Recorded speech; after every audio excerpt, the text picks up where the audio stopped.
ভাবুন তো, আমাদের সূর্য যদি ঠিক এই মুহূর্তে নিভে যায়, কি হবে আমাদের? মজার ব্যাপার হলো, আমরা সাথে সাথে কিছুই টের পাবো না।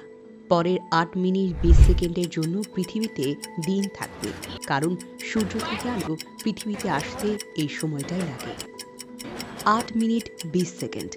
এরপর নেমে আসবে মহাজাগতিক অন্ধকার। পৃথিবী ডুবে যাবে অনন্ত রাতের গভীরে। সালোক সংশ্লেষণ বন্ধ হয়ে যাওয়ায় পৃথিবীর সমস্ত গাছপালা মারা যাবে। আর কয়েকদিনের মধ্যেই আমাদের পৃথিবী একটি শীতল ও বরফের গ্রহে পরিণত হবে। কিন্তু সবচেয়ে ভয়ঙ্কর ঘটনা, সূর্যের মহাকর্ষ না থাকায় পৃথিবী তার কক্ষপথ থেকে ছিটকে যাবে এবং এক অনাথ গ্রহের মতো মহাশূন্যে চিরতরে হারিয়ে যাবে। সূর্য ছাড়া জীবন যেন অসম্ভব।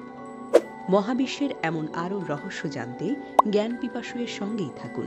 দারুণ এই সকল তথ্য আপনার ভালো লাগলে ভিডিওটি শেয়ার করুন এবং সাবস্ক্রাইব করুন। ধন্যবাদ।